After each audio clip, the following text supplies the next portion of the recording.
بسم اللہ الرحمن الرحیم۔ تمام ناظرین و سامعین کو السلام علیکم ورحمۃ اللہ۔ زندگی کے 10 بڑے مسائل۔ زندگی طرح طرح کے مسائل سے بھری پڑی ہے۔ ہر شخص ان مسائل کا رونا روتا ہوا ملتا ہے۔ کوئی سمجھتا ہے کہ دولت کا نہ ہونا زندگی کا سب سے بڑا مسئلہ ہے۔ کسی کا یہ خیال ہے کہ وقت کی کمی نے زندگی کو عذاب میں تبدیل کر دیا۔ مالی مشکلات یا وقت کی کمی کو زندگی کا سب سے بڑا مسئلہ سمجھنے والوں کی کوئی کمی نہیں۔ ازدواجی زندگی کے حوالے سے جو مسائل سب سے زیادہ سامنے آتے ہیں ان میں میاں بیوی کے مابین ابلاغ کا خلا، بچوں کی پرورش اور دیگر متعلقہ مسائل نمایاں ہیں۔ لوگ ہر مسئلے کو زندگی کا سب سے بڑا مسئلہ سمجھ بیٹھتے ہیں۔ یہ بہت بڑی غلط فہمی ہے۔ ان کا یہ خیال ہے کہ مالی مشکلات کے دور ہونے، فرصت ملنے، ازدواجی زندگی کے معاملات کو درست ہونے سے تمام مسائل حل ہو جائیں گے، مگر حقیقت یہ ہے کہ ایسا ہوتا نہیں۔ آئیں زندگی کے 10 نمایاں ترین مسائل کا جائزہ لیں۔ پہلا مسئلہ، محدود نقطہ نظر۔ ہم ہر معاملے کو بہت محدود تناظر میں دیکھنے کے عادی ہیں۔ یہ بنیادی نوعیت کی غلطی ہے۔ کسی بھی معاملے میں دباؤ کے زیر اثر ہم اس معاملے کو زندگی کا سب سے بڑا مسئلہ سمجھ بیٹھتے ہیں۔ کسی بڑی سرنگ سے دوسری طرف دیکھنے پر ہمیں اس طرف کا منظر بہت محدود دکھائی دیتا ہے۔ اسی طرح کسی معاملے کو محدود تناظر میں دیکھنے پر ہم بہت زیادہ الجھن میں مبتلا ہو جاتے ہیں۔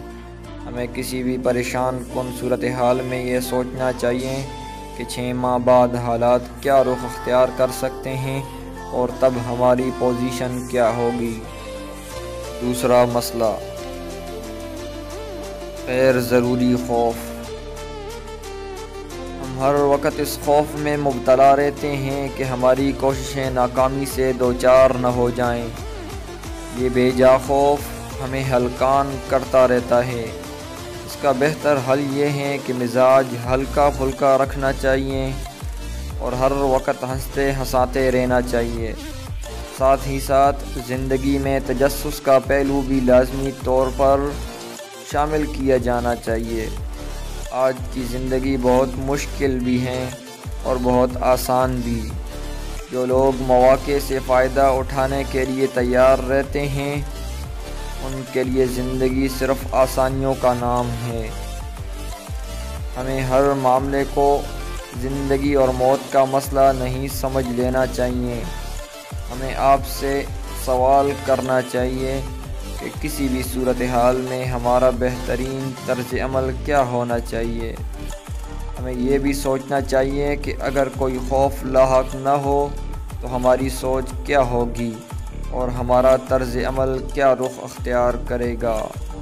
تیسرا مسئلہ، واضح سمت کا تعین کیے بغیر چلتے رہنا۔ جو لوگ کسی واضح سمت کا تعین کیے بغیر ہی کامیابی کے حصول کے لیے سفر پر نکل پڑتے ہیں انہیں مشکلات خود تلاش کرتی پھرتی ہیں۔ ایسے لوگ راستے کی گرد میں گم ہو جاتے ہیں۔ ہمیں اپنی ترجیحات کا علم ہی نہ ہو تو ان کے حصول کے لیے کس طرح سرگرداں ہوں گے۔ بہتر زندگی کے لیے ترجیحات کا ذمہ دارانہ انتخاب ہمیں خود کرنا ہے۔ اپنے مقاصد اور اہداف کی اہمیت کا ہم بہتر اندازہ کسی کو نہیں ہو سکتا۔ اپنی اقتدار کا تعین بھی ہم خود بہتر طور پر کر سکتے ہیں۔ چوتھا مسئلہ، غیر ضروری احساس جرم۔ کبھی کبھی ہم خواہ مخواہ اس احساس کی گرفت میں رہتے ہیں کہ ہم نے کسی کا دل دکھایا ہے اور یہ کہ ہمیں سزا ملنی چاہیے۔ کبھی کبھی احساس جرم درست بھی ہوتا ہے کیونکہ واقعی ہم سے زیادتی سرزد ہوئی ہوتی ہے، مگر دیکھا گیا ہے کہ عموماً لوگ ان امور کے حوالے سے احساس جرم میں مبتلا رہتے ہیں جن کا ان سے کوئی تعلق نہیں ہوتا۔ اس صورتحال سے بچنے کا بہتر طریقہ یہ ہے کہ کسی سے زیادتی کی صورت میں ہمیں فوری طور پر معذرت کر لینی چاہیے اور معاملات کو درست کرنے پر توجہ مرکوز کرنی چاہیے۔ اگر کسی سبب کے بغیر احساس جرم آپ کے دل میں پروان چڑھ رہا ہے تو ذرا سی تاخیر کیے بغیر اس توپ کو اپنے ذہن کی گردن سے اتار پھینکیے۔ 5واں مسئلہ، جھجک، شرم، تذبذب۔ ہم خواہ مخواہ اس وہم میں مبتلا رہتے ہیں دوسروں سے کمتر ہونے کے باعث ہم کوئی بھی کام ڈھنگ سے نہیں کر سکتے۔ اس احساس سے جلد از جلد چھٹکارا پانے کی ضرورت ہے۔ غیر ضروری شرم اور ہچکچاہٹ تخلیقی صلاحیتوں کو پروان چڑھانے کی راہ میں حائل ہو جاتی ہیں۔ اگر کوئی غلطی یا کوتاہی سرزد ہو گئی تو شرمندہ رہنا اور ہچکچاہٹ کا مظاہرہ کرنا سمجھ میں آتا ہے، مگر یہ کیا کہ کوئی غلطی کیے بغیر بھی ہم شرماتے رہیں اور خود کو دوسروں کے مقابلے میں کمتر اور گرا ہوا محسوس کرتے رہیں۔ اس دنیا میں آنے والا ہر شخص غلطی کرتا ہے، مگر پیدائشی طور پر غلط کوئی نہیں ہوتا۔ کوئی بھی خامی یا کوتاہی آپ میں زیادہ محنت کرنے کا جذبہ ہی پیدا کرتی ہے۔